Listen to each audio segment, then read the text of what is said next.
अस्सलाम वालेकुम एवरीवन, क्या हाल हैं जी। अगेन मैं आपके साथ आपका होस्ट मोहम्मद वाजिद, और आज के इस शो एट 8 PM में अगेन मैं आप तमाम देखने वालों को, सुनने वालों को खुशामदीद कहता हूँ जी। हमेशा की तरह दुआ वही कि अल्लाह ताला रब्बुल इज़्ज़त अपना ख़ास करम करे हमारे इस कोविड-19 के जो एक फेज़ में से हम लोग गुज़र रहे हैं, कि अल्लाह ताला हम तमाम लोगों को सेहतयाब रखे, महफूज रखें उन तमाम बलाओं से जो हमारे नज़दीक भटकती हैं। और आहिस्ता-आहिस्ता हम लोग चलते हैं जी अपने शो की तरफ, और हमारी ये कोशिश रही है फिजियो के प्लेटफॉर्म से कि हम कुछ नए सितारों से आपको जब वो मिलवाते रहें, कुछ नई बातें, कुछ नई चीज़ें हम लोगों के साथ जब वो आती रहें, और हम लोग कुछ नए लोगों के साथ कुछ नई चीज़ें जब वो सीखते रहें, ये हमारे लिए सबसे इम्पोर्टेंट चीज़ है। और जैसा कि मैं कहता हूँ कि अल्लाह ताला ने आसमान में सितारे बनाए सिर्फ इसलिए कि हम लोग सहराओं में और समंदरों में उससे रास्ता तलाश कर सकें, और कुछ सितारे अल्लाह ताला ने ज़मीन पे ख़ास हमारे लिए भेजे कि हम और हमारे देखने वाले उनसे बहुत सी राहें जो वो अपने लिए तलाश कर सकें।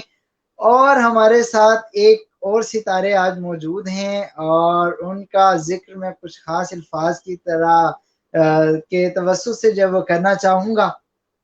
सेल्फ लर्नर जो है वो पर्सनैलिटी हैं, और मैं जब मुझे ये लगता है कि जब से इन्होंने अपना प्रोफेशनल करियर स्टार्ट किया, मैं तब से इनको देख रहा हूँ, और मैंने इनको हर दिन जब ग्रूम होते हुए देखा, और दैट्स अ पॉजिटिव पॉइंट। और आज हम इन्हीं तमाम चीज़ों पर अपने जो हमारे गेस्ट मौजूद हैं हमारे साथ, जी शुएब हमीद माहौल। और शुएब के स्पेलिंग हमेशा मैंने ही ठीक लिखे अल्हम्दुलिल्लाह, एग्जैक्टली। SHAOB। आप एजुकेशनिस्ट हैं, आप लाइफ कोच हैं, आप ट्रेनर हैं, एज ए मैनेजर ट्रेनिंग्स जो है वो आप एक बड़े इंस्टीट्यूट में, इंस्टीट्यूट ऑफ सदर्न पंजाब में अपनी सर्विसेज दे रहे हैं, और हमारे साथ आज मौजूद हैं शुएब हमीद माहौल।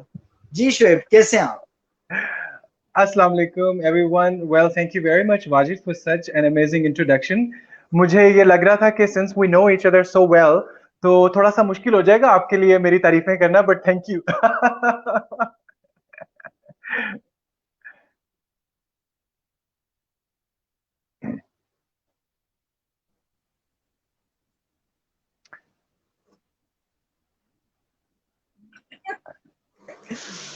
नहीं, जो जो जिन लोगों में करीब रहता हूँ, और जिन लोगों के साथ जब मेरा उठना बैठना है, उनके लिए और उनकी तारीफ के लिए मेरे लिए जो अल्फाज कभी कम नहीं पड़ते, ये आप भी अच्छे से जानते हैं। बिल्कुल बिल्कुल, and mashallah the way you speak and the way you know talk, I like that. You have your own style and I love that.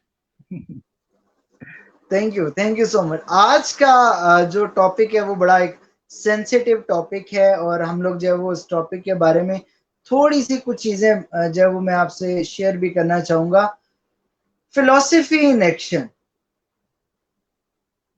आप इसको किस तरीके से डिस्क्राइब करेंगे? एक बड़ा बड़ा यूनिक सा मुझे लगता है कि ये टॉपिक है जिसपे बहुत सारे लोग बात करने से शायद कतराते हैं, लेकिन बिल्कुल ऐसे ही है। आप जो है वो बड़ा बड़ा अच्छा इन तमाम चीज़ों को अंडरस्टैंड करते हैं। ज़रूरी नहीं है कि तमाम लोगों की लाइफ बहुत मुश्किलात में से कटी हुई हो, लेकिन आपने एक फेज़ देखा अपने बाबा के बाद, उसके बाद अपनी लाइफ में, अपने जब वो अपने करियर के स्टार्ट में, और उसके बाद आप जब वो माशाल्लाह अपनी फैमिली के साथ ये तमाम चीज़ें जो है वो चेज़ कर रहे हैं और आगे बढ़ रहे हैं। बिल्कुल फिलॉसफी इन बिल्कुल एक्शन, बिल्कुल। How you Well, thank you very much for this question. It's very important question. और फिलॉसफी की देखें जी, मैं आपको एक बात बताऊं वाजिद, कि जब भी जितने भी डिसिप्लिन है ना, चाहे वो मेडिकल फील्ड हो, चाहे वो साइकोलॉजी की फील्ड हो या इंजीनियरिंग की फील्ड हो, ये सारे इंसान ने आहिस्ता आहिस्ता डेवलप किए हैं, और उनको फिर अपनी जिंदगी के अंदर उनको जो है ना प्रैक्टिकल तरीके से उनको इम्प्लीमेंट भी किया है। लेकिन जब भी बात होती है ना कहीं फिलॉसफी की, तो हमें लगता है कि अच्छा जी, फिलॉसफी बस बुक्स तक ठीक है, या फिर जो वो पुराने लोगों ने बातें की थी वो बस उस दौर के हिसाब से थी, और फिलॉसफी का कोई प्रैक्टिकल लाइफ में कोई लेना देना नहीं है। तो ये एक मिसपरसेप्शन है, ये एक जो है ना मिथ है, जो लोगों को लगता है कि जो फिलॉसफी है उसको लाइफ में इम्प्लीमेंट नहीं किया जा सकता। ये टॉपिक चूज करने का मकसद बिल्कुल यही था कि ये जो मिसकंसेप्शन है इसको खत्म करना, कि फिलॉसफी शायद हमारी रियल लाइफ से कोई लेना देना नहीं है, या फिर शायद वो यूरोपियन लोगों के लिए फिलॉसफी थी, या फिर ईस्टर्न फिलॉसफी ईस्टर्न लोगों के लिए थी। नहीं, जो फिलॉसफी है अगर जनरली हम बात करें तो वो ओवरऑल ह्यूमन बीइंग्स के लिए है, और हम सब लोग ह्यूमन बीइंग्स हैं, और ये हम सब की लाइफ में कहीं ना कहीं किसी ना किसी तरीके से हमें इम्पैक्ट करती है। और अगर हम फिलॉसफी को थोड़ा सा स्टडी करना शुरू कर दें, और मैं आपको ये भी बताता चलूं वाजिद कि मैं कोई बहुत ज्यादा एक्सपर्ट नहीं हूँ फिलॉसफी का। ये टॉपिक सेलेक्ट करने का मकसद सिर्फ और सिर्फ ये था कि मैं एक पॉइंट रेज कर सकूं कि फिलॉसफी जरूरी है। यानी एक एक फिलॉसफी को प्रमोट करने के लिए मैंने ये टॉपिक रखा है। I am not the expert, मैं स्टूडेंट हूँ फिलॉसफी का, और अभी मैं सीख रहा हूँ, और इंशाल्लाह जितना मैं सीखा हूँ उसका जो है ना मेरा फर्ज बनता है कि मैं आगे उसको शेयर करूं। तो फिलॉसफी मुझे मेरे मुझे लगता है कि जी देखिए शेफ, जी जी इसमें मैं एक चीज ऐड करूंगा कि देखिए अब हमें ये लगता है कि जी किसी भी एक टॉपिक के बारे में अगर हम लोग जो है वो 1000 बुक्स अगर हम लोग रीड करते हैं या बहुत ज्यादा नॉलेज हो और उसके बाद हम लोग जो है उन चीजों को एक्सप्रेस करेंगे, और bookish knowledge is something else. Hmm hmm लेकिन एक चीज जो आप अपनी लाइफ के अंदर उन चीजों को फील कर रहे हैं, उन चीजों को फेस कर रहे हैं, मेरा ये ख्याल है कि अगर आपने उन चीजों को खुद फील किया हो और फेस किया हो तो आप शायद इम्प्लीमेंट उनको करके देखा हो, इम्प्लीमेंट करके देखा हो, हाँ जी। हम्म बिल्कुल। तो मैं आपने बिल्कुल बात ठीक किया कि जरूरी नहीं है कि आपने किताबें पढ़ के आगे बता देना है, बल्कि कुछ चीजें आपकी जिंदगी में भी होती हैं। और यकीन करें, अगर मैं ये जितनी भी बातें अगर कर रहा हूँ, ये मैं सिर्फ बातें नहीं कर रहा, ये I have implemented all of these principles in my life as well. और जब मुझे नजर आया कि अच्छा जी इतनी ज्यादा फायदेमंद हो सकती है फिलॉसफी, तो उसके बाद मेरे जहन में आया कि नहीं जी, मुझे डिफरेंट प्लेटफॉर्म्स के ऊपर फिलॉसफी के बारे में जरूर बात करनी है। तो इसीलिए मैं ये जो टॉपिक है आज का, इसके बारे में हम बात करेंगे कि फिलॉसफी आपकी लाइफ में इंप्लीमेंट हो सकती है, और हर किसी की लाइफ में, चाहे पाकिस्तान में रह रहे हैं, इंडिया में रह रहे हैं, यूएस में रह रहे हैं, यूरोप में रह रहे हैं, ठीक है। और फिलॉसफी आपकी जिंदगी इंप्रूव कर सकती है, इसमें कोई शक नहीं। तो आप हमारी ऑडियंस को बताएं, आप हमारे नाजरीन को बताएं कि किस तरीके से ये हमारी लाइफ के अंदर जब वो टेक पार्ट करती है, और किस तरीके से और कौन कौन सी चीजें, कौन कौन से इंग्रेडिएंट्स हमारी लाइफ के अंदर ऐसे हो सकते हैं कि जहां पर हमें लगे कि अब हम लोग जब वो उस पोजीशन पे मौजूद हैं कि जहां पे हम हमें इन तमाम चीजों को फेस भी करना है उनको, क्योंकि अब देखें कोविड-19 ये शायद हमारी जनरेशन ने for the very first time कोई इस तरह की चीज जब वो देखी हम लोगों ने, जब वो पोस्ट हम लोगों ने पढ़ी कि जी इससे पहले भी इस तरह के बहुत सारे सिनेरियो जब वो यूनिवर्स में आए, लेकिन हमारी जो जनरेशन अब जो यहाँ पर मौजूद है, जो हमारे स्टूडेंट्स मौजूद हैं, उनमें से हम्म, बहुत सारे बच्चों ने, बहुत सारे लोगों ने for the very first time ये इस तरह की कोई भी चीज देखी होगी। जी तो बिल्कुल। उनके लिए आप जो वो किस तरीके से इन चीजों को एक्सप्लेन करेंगे? वेल मैंने भी पहली दफा ये सुना है, मैं भी बहुत ज्यादा बड़ा नहीं हूँ वाजिद, मैं भी छोटा सा ही यंग सा बंदा तो मेरे लिए भी ये बिल्कुल नया था। लेकिन मैं आपको एक बात बताता चलूं, ये ह्यूमन बींग्स की हिस्ट्री के लिए नया नहीं था। ये जो इस वक्त हम जिस मुश्किल वक्त से गुजर रहे हैं, जो इंसानियत है, अगर हम हिस्ट्री पढ़ें, और बहुत सारे लोगों ने पढ़ी भी होगी, पहले तो पेंडेमिक का नाम ही नहीं सुना था ना वाजिद, हमने कभी सुना भी नहीं था कि अच्छा जी पेंडेमिक क्या होता है। लेकिन अब जब सारों ने जाके, क्योंकि हम इंफॉर्मेशन एज में रह रहे हैं, तो स्टडी थोड़ा बहुत किया होगा आई होप, तो उसमें पता चला होगा कि पिछली सदी के अंदर 1920 के अंदर भी एक पेंडेमिक आ चुका है, और उससे पहले भी मार्कस रेलियस एक एम्परर थे रोम के, तो उनके दौरे खिलाफत में भी बहुत ज्यादा जो है ना एक इस तरह की वबा फैली थी। तो इंसानियत के लिए ये नया नहीं है, लेकिन हम जैसे जो है ना हमारी ये जो जनरेशन है, हमारे लिए ये बिल्कुल नया है। अच्छा, जहां तक आपने बात की कि फिलॉसफी किस तरीके से, कौन कौन से ऐसे प्रिंसिपल्स हैं जो हमारी जिंदगी में हेल्प कर सकते हैं, तो मैं आपको बताता चलूं कि फिलॉसफी एक बहुत बड़ा समंदर है, ठीक है। उसको कुएं में बंद करना तकरीबन इम्पॉसिबल है, लेकिन उसके डिफरेंट स्कूल ऑफ थॉट्स हैं। एक स्कूल ऑफ थॉट ने वाजिद मुझे बहुत ज्यादा इंप्रेस किया, और बहुत ज्यादा मुझे सीखने को मिला, और अगर मैंने कुछ चीजें इंप्लीमेंट की तो मुझे उसका कहीं ना कहीं नतीजा भी पॉजिटिव मिला। तो वो था स्टोइसिज्म। एक टर्म है स्टोइसिज्म कहते हैं हम उसको, ये एक स्कूल ऑफ थॉट है। और मैं क्विकली आपको एक जो है ना ब्रीफर देता जाऊं कि स्टोइसिज्म स्टार्ट कहां से हुआ। एक जेनो थे, जेनो ऑफ सीटियम, जो ग्रीस में रहते थे, और वो बहुत ज्यादा अमीर मर्चेंट थे, यानी ट्रेड किया करते थे, उनके बहुत सारे बहरी जहाज थे उस दौर में। तो एक दफा क्या हुआ कि तूफान आया, उनके सारे के सारे जो बहरी जहाज थे वो तबाह बर्बाद हो गए, और वो जो जेनोसिटियम जो बड़ा आप कह लें कि बहुत बड़े बिजनेसमैन मशहूर थे, वो बिल्कुल जो है ना he lost zero. Everything, zero पे आ गए। हाँ जी, उसके बाद उन्होंने क्या किया, अब उनकी जिंदगी में कुछ करने को नहीं था, वो जीरो से स्टार्ट नहीं कर सकते थे, बड़े परेशान थे, डेफिनेटली इंसान है ना। तो उसके बाद वो गए लाइब्रेरी में, क्योंकि उस वक्त ये जो लाइब्रेरीज है ना हमारे हाथों में नहीं होती थी। ठीक है, मेरे हाथ में ये जो चीज है ये लाइब्रेरी है, और हमारे घर में जो कंप्यूटर पड़ा है, ऑल्दो हमें इसकी इंपॉर्टेंस का अंदाजा नहीं है। तो वो लाइब्रेरी में गए फिजिकल, उन्होंने जाके बुक्स फरोलना शुरू की, अच्छा जी उन्होंने पढ़ना शुरू की। तो सकरात का नाम सुना होगा वाजिद आपने लाजमी। तो सकरात का जो काम था, उनकी जो बुक्स थी उनको उन्होंने पढ़ा, उनको थोड़ा सा बड़े इंप्रेस हुए और बहुत सारी चीजें सीखी। उन्होंने सकरात की सारी जो है ना नॉलेज छान मारी, और उसके बाद जो है ना उन्होंने वहीं उसी इलाके के अंदर पढ़ाना शुरू कर दिया। ठीक है, कहाँ वो मर्चेंट थे, बिजनेसमैन थे, लेकिन जब उन्होंने इतना ज्यादा सीखा तो उन्होंने कहा कि मेरा फर्ज बनता है कि मैं ये आगे भी लोगों को सिखाऊं, तो नौजवानों को पढ़ाना शुरू कर दिया। तो वहां से ये स्कूल ऑफ थॉट पैदा हुआ जिसको स्टोइसिज्म कहते हैं। स्टोइसिज्म में कोई एक फिलोसफर नहीं है, स्टार्ट जेनो ऑफ सीटियम ने किया, लेकिन उसके बाद बड़े बड़े फिलोसफर, सेनेका का नाम अगर आप कभी जाके रिसर्च करें, और फिर मार्कस ऑरेलियस जो कि बहुत बड़े रोमन एम्पायर के एम्परर भी थे, और उन्होंने दुनिया के ऊपर रूल भी किया, बहुत सारे एरियाज को कंकर भी किया, कंकरर कहते हैं उसको, one of the most successful Roman empires. तो वो एम्परर भी थे उसके, और वो फिलोसफर भी थे, और उन्होंने बड़ा मुश्किल वक्त देखा है अपने दौरे खिलाफत के अंदर, या फिर दौरे हुकूमत के अंदर मुझे कहना चाहिए, खिलाफत is not the right person, pardon me for that. लेकिन उन्होंने अपने दौरे हुकूमत के दौरान बहुत मुश्किल वक्त देखा, लेकिन जो स्टोइसिज्म थी, यानी ये जो फिलॉसफी थी, इसने उनकी बहुत ज्यादा हेल्प की उस मुश्किल वक्त के अंदर। तो अच्छा, अब कोई मुझसे पूछे कि अच्छा जी स्टोइसिज्म क्या होता है, या फिर इसके क्या प्रिंसिपल्स होते हैं, तो स्टोइसिज्म का जो सबसे पहला प्रिंसिपल है, वो हम सबकी लाइफ से रेलिवेंट है। मैं आज वही बातें करूंगा जो हम सबकी लाइफ से रेलिवेंट होती हैं। तो वाजिद, सबसे पहला जो प्रिंसिपल है वो ये है कि we human beings expect a lot from this life. ठीक है, अब ये बड़ी आम सी बात है कि जी उम्मीदें नहीं लगानी चाहिए, तकलीफ होती है, और ये सारा कुछ हम कोर्ट्स भी पढ़ते हैं, लेकिन इसका मतलब क्या है कि हम एक्सपेक्ट क्यों करते हैं, और उसकी वजह से होता क्या एक्सपेक्ट करने से। मैं आपको एक बड़ी एक एग्जांपल देता हूं बहुत ज्यादा, कि इंसान को पता है कि उसकी जिंदगी में जो लोग हैं उन्होंने एक ना एक दिन इस दुनिया से चले जाना है। ठीक है, या फिर मैंने भी इस दुनिया से एक ना एक दिन चले जाना है।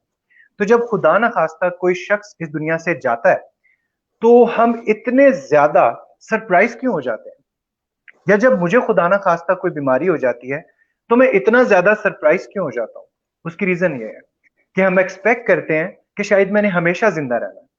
हम एक्सपेक्ट करते हैं कहीं ना कहीं सबकॉन्शियस के अंदर, डेफिनेटली सबको पता है कि हम सबने इस दुनिया से जाना है, लेकिन सबकॉन्शियस के अंदर हम ये एक्सपेक्ट कर रहे होते हैं कि मेरे जो प्यारे हैं, मेरे पेरेंट्स जो हैं, या मेरे बहन भाई या मेरे दोस्त हैं, वो हमेशा जिंदा रहेंगे। और खुदा ना खास्ता जब ऐसा कुछ आपकी जिंदगी में वक्त आता है, तो यू गेट सरप्राइज्ड, और वो surprise in a very bad way. आपको इतना बड़ा झटका लगता है कि जो है ना आपको उसके अंदर से बाहर आते आते बहुत ज्यादा वक्त लग जाता है। तो मकसद कहने का, मेरे एग्जांपल देने का ये है कि हमारी जिंदगियों में जितनी भी परेशानियां आती हैं ना, वो हमारे लिए सरप्राइज होती हैं। और वो सरप्राइज क्यों होती हैं? क्योंकि हमने एक्सपेक्ट किया होता है कि मेरा जो आज का दिन है वो शायद परफेक्ट गुजरेगा, मेरा जो ये महीना है वो परफेक्ट गुजरेगा, या जो अगला साल आने वाला है 2021 वो परफेक्ट गुजरेगा। तो मैं आपको बताता चलूं, this is evident from the history कि ये मुश्किल वक्त है ना हमारे ऊपर, कोविड 19 का। मैं आपको बताता चलूं, आगे भी इसी तरीके से मुश्किल वक्त आएंगे आपके पास।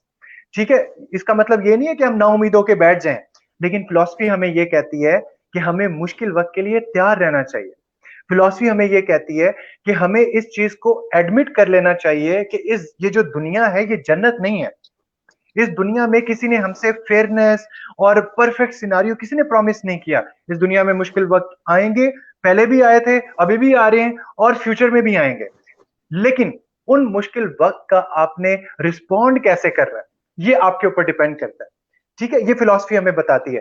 तो ये इस वक्त मुश्किल वक्त है हमारे ऊपर, और आगे भी मुश्किल वक्त आएंगे। तो डिपेंड करता है कि देखें, हो सकता है कि इस मुश्किल वक्त को मैं एक खास तरीके से गुजार रहा हूं वाजिद, और आप एक खास तरीके से गुजार रहे हो। तो हो सकता है कि एक बंदे, हम में से एक बंदे की जिंदगी बेहतर जा रही हो। अब हालात तो दोनों के साथ, कोविड 19 तो आपके तरफ भी है, मेरी तरफ भी है, ठीक है, ऑनलाइन बैठे हुए इस वक्त। लेकिन हो सकता है इसमें से एक शख्स की जिंदगी कुछ बेहतर जा रही हो, और वो किस वजह से बेहतर जा रही होगी कि आप कुछ हरकतें ऐसी कर रहे होंगे कि जिसकी वजह से आपकी जिंदगी बेहतर या कमतर हो रही होगी। ठीक है, और वो हरकतें क्या करनी है वो हमें फिलॉसफी बताती है। तो ये बेसिकली पॉइंट। इसका मतलब है कि हम लोग अगर इसको थोड़ा सा अगर इसका हम लोग क्रक्स निकालते हैं तो इसका मतलब ये है कि फिलॉसफी इन एक्शन हमें ये समझाती है और ये सिखाती है कि हमारे सामने जो हालात आ रहे हैं उनको हम लोगों ने बेसिकली रिएक्ट, जो हमारा रिएक्ट है, एग्जैक्टली ठीक है, मैं कि आपको हम बताता लोग चाहूँ। हाँ जी रिएक्ट और रिएक्शन में अगर आप मुझे बताएंगे कि रिएक्ट है और एक रिएक्शन है, इसका जी, अगर आप मुझे बताएं कि कोविड-19 के हवाले से फिलॉसफी इसके हवाले से क्या कहती है? जैसा कि मैंने आपको जैसे कहा कि धोनी ने क्या किया जो, उसके हाँ जी, सिचुएशन आई, वो हम्म मतलब वो डिस्ट्रॉय एवरीथिंग, और उसके बाद जब हम्म वो लाइब्रेरी में चले आते हैं, बिल्कुल, लाइब्रेरी के बाद अब उनके पास दो ऑप्शन हैं कि एक तो ये ऑप्शन था कि वो हम्म दोबारा से जब वो अपना बिजनेस स्टार्ट करते हैं, एक ऑप्शन उन्होंने हम्म जो अवेल किया वो हो सकता है कि उस टाइम पे जैसे आज हमारे बच्चे बीबीए पढ़ते हैं, जी, बिजनेस की एक एजुकेशन लेते हैं, तो हो सकता है कि उस टाइम पे उन्होंने फिलोसफी को यूज करते हुए आगे एंटरप्रेन्योर्स जनरेट किए हो, ये भी तो हो सकता है। मजीद। और आज हम उनको डिस्कस कर रहे हैं बैठे, देखिए कितनी बड़ी बात है। बिल्कुल शायद वो बिजनेसमैन को डिस्कस ना करते लेकिन वो फिलोसफर बन गए। अब ये बहुत अच्छा सवाल है आपका कि ये शायद फिलोसफी हमें बताती है कि रिएक्ट किस तरीके से करना है। वाजिद, बिल्कुल ऐसा ही है, आपने बिल्कुल ठीक पहुंचे हैं आप। और मैं आपको बताता हूँ कि कैसे रिएक्ट करना चाहिए। हमारी जिंदगी में जब भी कुछ बुरा वक्त आता है ना हमारे ऊपर, सबसे पहली चीज हम क्या करते हैं, उसने ये किया मेरे साथ, ठीक है, या फिर मेरी किस्मत ऐसी खराब है, या फिर बिल्कुल पाकिस्तान के अंदर अनएम्प्लॉयमेंट, अगर जॉब नहीं मुझे मिलती ना तो मैं सबसे पहले ये कहता हूँ पाकिस्तान की हुकूमत ऐसी है, रिश्वत खाते हैं, अनएम्प्लॉयमेंट है, ठीक है। या फिर खुदा ना खास्ता आपके साथ कुछ हो गया, कोई प्यारा आपका बिछड़ गया, तो हम कहते हैं मेरी तो किस्मत ऐसी है। या फिर हम सवाल क्या पूछते हैं वाजिद, कि मेरे साथ ये क्यों हुआ, ठीक है। मेरे साथ ये या फिर हुआ। हाँ, ये मेरे साथ क्यों हुआ है और मेरे साथ ही क्यों है, और ये क्यों, अब ये जो सवाल है ना कि मेरे साथ क्यों हुआ, इसका कोई भी जवाब नहीं है। और हम लोग इसी सवाल में फंसे रहते हैं कि क्यों हुआ है जी मेरे पास। तो मैं आपको बताता चलूं कि इसका कोई जवाब नहीं है कि आपके साथ क्यों हुआ है। इसका सिर्फ एक जवाब है, और वो जवाब ये है कि मेरी बात ये हमेशा याद रखिएगा, this life is unfair and it is unfair with everyone. I will repeat again. This life is unfair and it is unfair for everyone. तो आपकी जिंदगी में अगर ऊंच नीच थोड़ी सी कभी हो जाए ना, तो बजाय रोने धोने के और दूसरों को ब्लेम करने के, उसको एक्सेप्ट कर लें, ठीक है। अब मैं आपको बताता हूं कि रिएक्ट कैसे करना है। रिएक्ट के दो तरीके होते हैं। हमारी जिंदगियों के अंदर जो बुरे हालात आते हैं, अच्छा, हमारी जिंदगी में जो बुरे हालात आते हैं उसमें दो, उसकी रीजंस दो होती हैं। एक तो ये इस वजह से बुरे हालात आते हैं, उन चीजों की वजह से जो हमारे कंट्रोल में नहीं है। अब हमारे कंट्रोल में क्या नहीं है, हमारी जो लाइफ है वो हमारे कंट्रोल के अंदर नहीं है। खुदा ना खास्ता कोई हादसा हो जाए, वो हमारे कंट्रोल में नहीं है। मुझे बिजनेस में लॉस हो जाए, ये भी मेरे किसी हद तक कंट्रोल में नहीं है, ठीक है। अच्छा, अब दूसरी चीजें होती हैं हमारी जिंदगी के अंदर, जो ट्रेजेडी आती है या कुछ बुरी चीजें होती हैं, वो होती हैं कुछ हमारी हरकतों से, ठीक है। तो जब भी हमारी जिंदगी के अंदर कोई बुरा वक्त आता है, we always have the option कि अब हमने इसका रिएक्शन कैसे देना है। हम रिएक्शन किस तरीके से देते हैं, उन चीजों से देते हैं कि जो चीजें हमारे कंट्रोल में होती हैं। जैसे कि मैंने कहा कि अगर मेरे पास जॉब नहीं है, तो मैं किसको ब्लेम कर रहा हूं, गवर्नमेंट को, सोसाइटी को, पाकिस्तान को। अब इसका एक और तरीका है इसको जो है ना रिस्पॉन्ड करने का या रिएक्ट करने का, कि मुझे यार जॉब नहीं मिल रही, मुझे कोई जॉब नहीं दे रहा, मैंने इतने इंटरव्यूज दिए हैं या सीरीज भेजी है, मुझे जॉब नहीं मिल रही। चलो पाकिस्तान में अनएम्प्लॉयमेंट है, चलो पाकिस्तान के अंदर बहुत सारे मसाइल हैं, लेकिन देर आर लाइक लाखों लोग हैं जो जॉब कर रहे हैं, उनको किसने दी है। तो मैं बताता हूँ इसको किस तरीके से रिएक्ट करना चाहिए। इसको ये इस तरीके से रिएक्ट करना चाहिए कि मेरे अंदर क्या कमी है कि जिसकी वजह से मुझे जॉब नहीं मिली है, ठीक है। ये देखना कि कौन सी ऐसी वीकनेसेस हैं या कहां कमी रह गई है कि जिसको मैं इंप्रूव कर सकता हूं और उसकी वजह से मेरी जिंदगी बेहतर हो सकती है। आपकी जिंदगी में कुछ चीजें ऐसी हैं जिनको आप नहीं कंट्रोल कर सकते, लेकिन इंसान अशरफुल मखलूकात है, ठीक है। इंसान फरिश्तों से भी ज्यादा जो है ना उसकी ज्यादा फौकियत उसको दी गई, क्यों, क्योंकि we have power to choose. कुछ चीजें हैं जो हमारे कंट्रोल के अंदर हैं, लेकिन अनफॉर्चुनेट सिचुएशन ये है कि हमारा सारी जिंदगी फोकस उन चीजों के ऊपर रहता है जो हमारे कंट्रोल में नहीं है। हमारे कंट्रोल में क्या नहीं है, दूसरे लोग, उसने मेरे साथ ऐसे किया। हमारे कंट्रोल में क्या नहीं है, ये पेंडेमिक क्यों आ गई जी, ठीक है, अब क्या करें। आपके कंट्रोल में जो चीजें हैं उनके ऊपर हम फोकस ही नहीं करते, ठीक है। किसी ने आपको धोखा दिया है, आपके कंट्रोल में क्या है कि नेक्स्ट टाइम अब उससे धोखा ना खाओ यार, सीखो उससे कुछ, ऐसे लोगों से जरा दूर रहो। ये रिएक्शन है ना मेरा, और नेक्स्ट टाइम मैं धोखे बिल्कुल से बच सकता हूं। अच्छा, खुदा ना खास्ता आपकी जिंदगी से कोई बहुत इंपॉर्टेंट हिस्सा, जैसे आपने मेरे फादर की बात की, बहुत मुश्किल होता है मेरे लिए बात भी करना, इस एग्जांपल को भी देना, लेकिन सिंस आपने जिक्र छेड़ा तो अब इसका क्या, दो रिएक्शंस थे इसके वाजिद, कि या तो मैं सारा कुछ छोड़ के, I was studying at that time air university के अंदर मैं स्टडी कर रहा था, मेरे लास्ट सेमेस्टर्स थे, और अल्लाह ताला की मर्जी से इस दुनिया से चले गए मेरे फादर। तो मेरे पास दो ऑप्शंस थी, एक ऑप्शन मेरी ये थी कि मैं अपने घर बैठ जाऊं, मैं I belong to DG Khan, you know that, DG Khan में मेरा जी घर था, मैं वहां जाके वहीं बैठ जाऊं, स्टडीज में छोड़ दूं, और जो है ना मैं लोगों को रोता रहूं कि जी मेरे साथ तो ये हो गया, मैं तो यतीम हो गया हूं, और अब मेरी इमदाद करें या हेल्प करें मेरी। जो दूसरी सिचुएशन थी, जो दूसरी ऑप्शन थी मेरे पास, वो ये कि मैं अपने आप को उठाऊं, क्योंकि एक चीज तो हो गई है ना, वो जो दुख है, वो तकलीफ है, वो आज भी है, ठीक है, वो दुनिया का उससे कोई लेना देना नहीं है, यानी जिसका नुकसान होता है उसको पता होता है ना, वो आज भी है, वो बिल्कुल। रोना, वो तकलीफ, वो कमी, वो आज भी है। लेकिन इसका क्या मतलब है कि मैं लेट जाऊं, मैं एक ही बंदा हूं, एक ही बेटा हूं अपने माँ बाप का, मैं घर में बैठा रोता रहूं? नहीं। जो दूसरी ऑप्शन है वो ये है कि I get up, I get ready for my university, I come to Multan, ठीक है, आई अरेंज सम मनी अपने हॉस्टल में रहने के लिए, आई अरेंज सम मनी जो है ना फीस पे करने के लिए, और वो मैं अरेंज नहीं कर रहा, वो ऊपर वाला कर रहा है, ठीक है। बिल्कुल अल्लाह ताला ने इस तरीके से सिस्टम, जब फेथ होता है ना आपका कि देने वाला मुझे अल्लाह ताला है, तो आप हाथ नहीं फैलाते किसी के आगे भी। तो मैंने तो वैसे ये एक्सपीरियंस किया हुआ है, तो मैं इसीलिए बता रहा हूँ। मेरे पास कोई सोर्स ऑफ इनकम नहीं था, मेरा कोई भाई नहीं था, ठीक है, कोई मदर वर्किंग वुमेन नहीं थी, कुछ भी नहीं था, लेकिन वो अल्लाह ताला ने इस तरीके से किया। दूसरी ऑप्शन ये थी कि मैं यूनिवर्सिटी में जाऊं, मैं अपनी स्टडी कंटिन्यू करूं, मैं अपना थीसिस, अपना रिसर्च, ठीक है, ये सारा कुछ कंटिन्यू करूं, और उसके बाद स्ट्रगल के अंदर लग जाऊं। और वैसे किया मैंने, और यकीन करो मुझे कोई बहुत ज्यादा स्ट्रगल नहीं करनी पड़ी वाजिद। उसकी रीजन मैं सिर्फ इस बात को देता हूं कि अल्लाह ताला ने मुझ में इतनी हिम्मत पैदा की कि मैं अपने घर नहीं बैठा, मैंने सारी दुनिया को रो रो के नहीं दिखाया, मैंने हाथ नहीं फैलाए, मैंने अपनी स्टडीज कंटिन्यू की, मैंने अपनी स्किल्स के ऊपर काम किया, मैंने अपने ऊपर काम किया, क्योंकि ये मेरे कंट्रोल में था ना, ठीक है, वो जो बिल्कुल दुख है, वो दर्द है, वो है, लेकिन मैंने अपने ऊपर है। काम किया। और उसके बाद अल्लाह ताला ने मुझे इतना नवाजा कि आज मैं अल्लाह ताला का शुक्र अदा करते नहीं थकता, डेली बेसिस के ऊपर। तो ये ऑप्शन होती है आपके पास कि एक ही सिचुएशन को कोई किसी तरीके से डील करता है, कोई किसी तरीके से डील करता है, और किसी का रिजल्ट फिर कुछ और निकलता है, और किसी का रिजल्ट कुछ और निकलता है। You do have control over life, yes.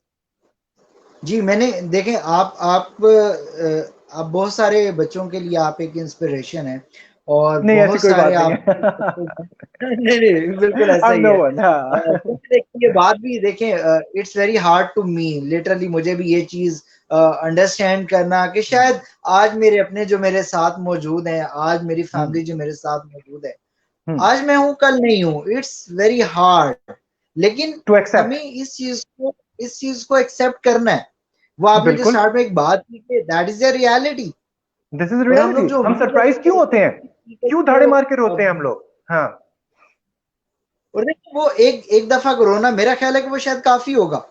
बिल्कुल। वो अगर बिल्कुल आपने ऐसे। बिल्कुल सही बात की कि अगर आप जब वो उस दर्द को बिठा लेते, अपने साथ बांध लेते और शायद वहीं पे मौजूद रहते। मैं शायद जब आपके इंट्रोडक्शन में ये बात करना भूल गया था कि आप डीजी खान से आपका ताल्लुक है, और आप उस रिमोट एरिया से यहाँ पर आए, मुल्तान आए, यहाँ पे आपने, और शायद हमारा जो एक सर्कल है उसमें से you are on the top, कि जिसने जो है वो उसके साथ भी टॉक में भी आपने जब वो काम किया है, और आप बड़े प्लेटफॉर्म पे आप वाजिद, बच्चों की पावर भी कर वाजिद रहे मैं हैं। आपको मजे की बात बताऊं, क्योंकि डीजी खान में आपने बहुत तमाम प्यारे चीज। लोग। हाँ जी। जी डीजी खान इतना मुझे प्यारा है क्योंकि I have spend my childhood there. लेकिन अगर मैं जो है ना डीजी खान वाले ही रहता ना, डीजी खान बहुत प्यारा शहर है, बहुत प्यारे लोग हैं, लेकिन उतना कोई जो है ना उर्दू भी नहीं लेंदा।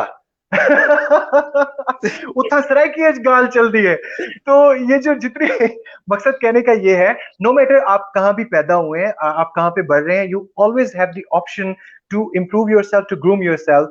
मैं आपको एक मजे की बात बताता चलूं, very few people know this, कि मैं एक तो डीजी खान से हूँ।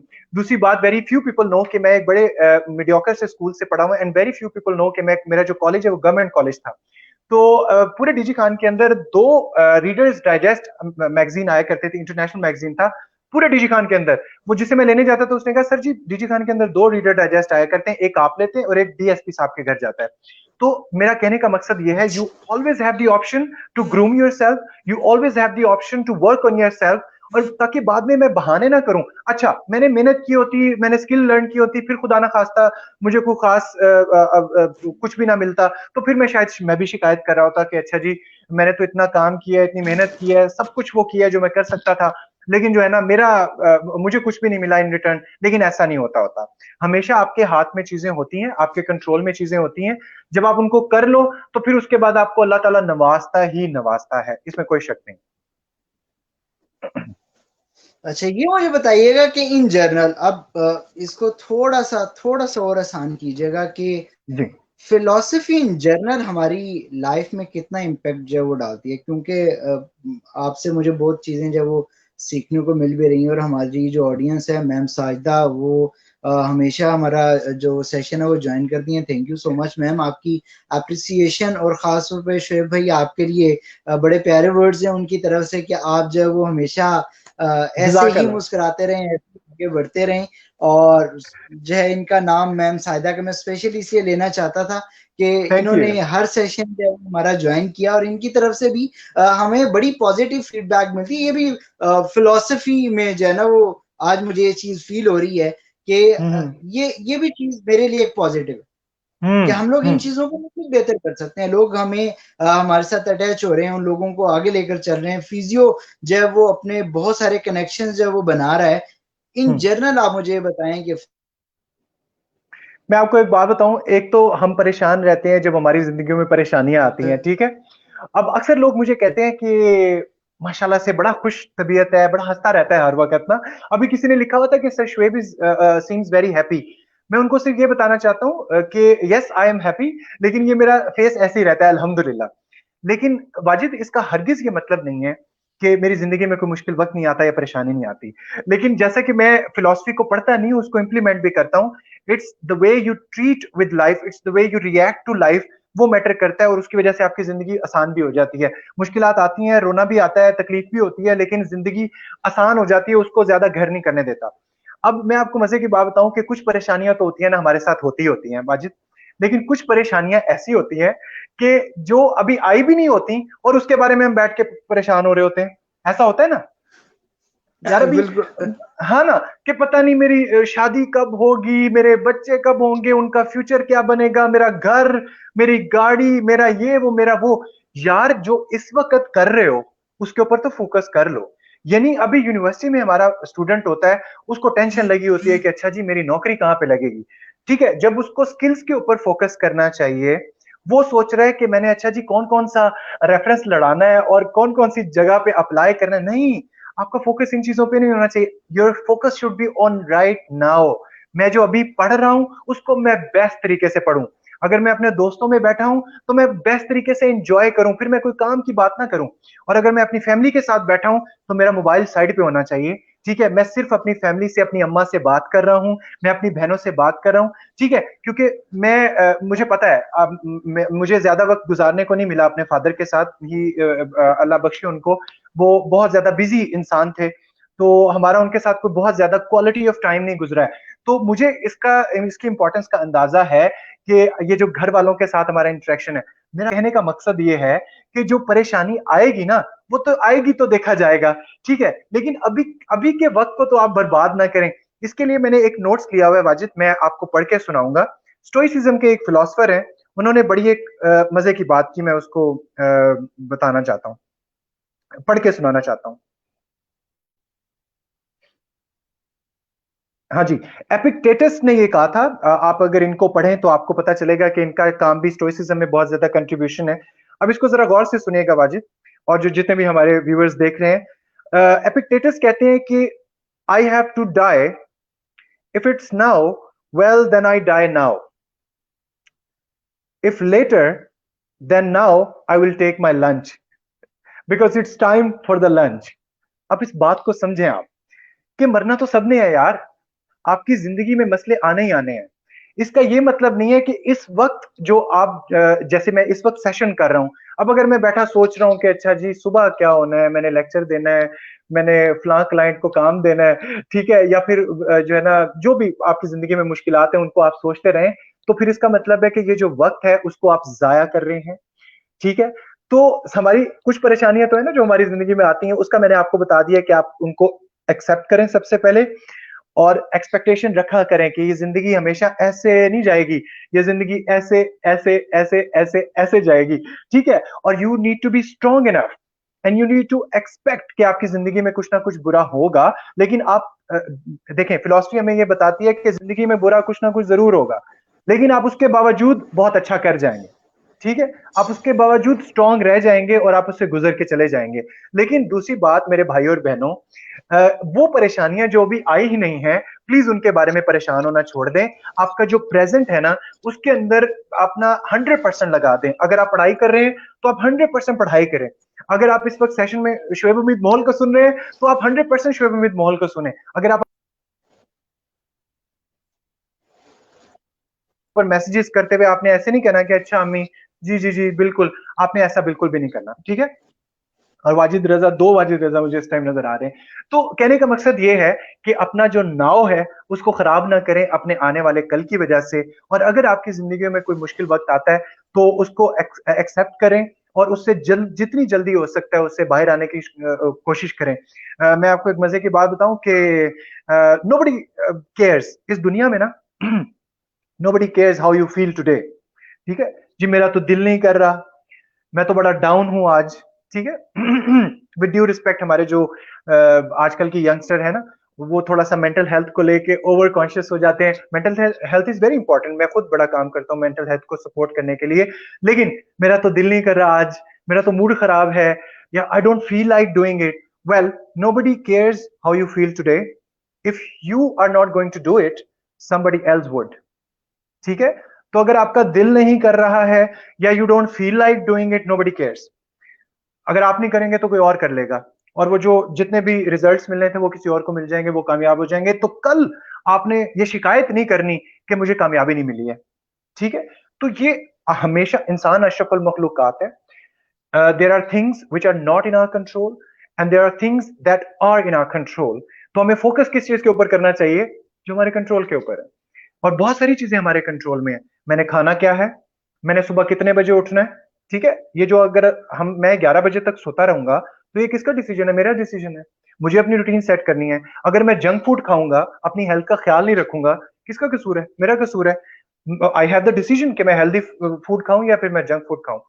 ठीक है, आपने बुक्स पढ़नी है या फिर आपने जो है ना स्क्रॉलिंग करनी है 2-3 घंटे। अब मैं सोशल मीडिया को बुरा नहीं कहता, social media, I am one of the most active people on social media, क्योंकि वहां से मुझे पैसे आते हैं। ठीक है, मुझे बिजनेस आता है, I use my social media for my business. लेकिन हर चीज की एक लिमिट होती है। तो मैंने डिसाइड करना है कि मैंने कितना टाइम स्क्रॉलिंग पे गुजारना है और कितना टाइम मैंने अपनी अम्मा को देना है, अपनी फैमिली को देना है, कितना टाइम मुझे अपनी जो है ना वर्क प्लेस को देना है, और कितना टाइम जो है ना मैंने अपनी हेल्थ को देना है या फिर फूड को देना है। तो ये सारी चीजें बहुत मैटर कर रही होती हैं मेरे भाई और बहनों। बहुत सारी चीजें आपके हाथ में हैं, हम रियलाइज नहीं करते। हमारी एक थोड़ी सी गंदी आदत है कि हमारी जिंदगी में जब भी कुछ बुरा होता है we always find to blame somebody. अच्छा जी, ये किसके ऊपर डालें? हुकूमत के ऊपर डाल देते हैं। अच्छा जी, ये किसके ऊपर डालें?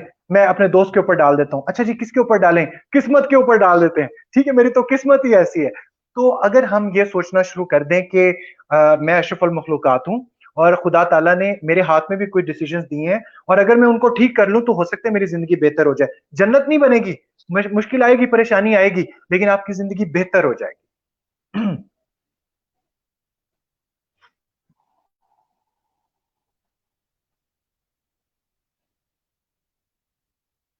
वाजिद, आपकी आवाज नहीं आ रही मुझे।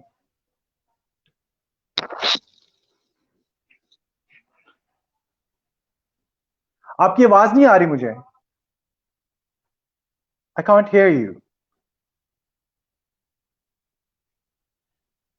I can't hear you. No.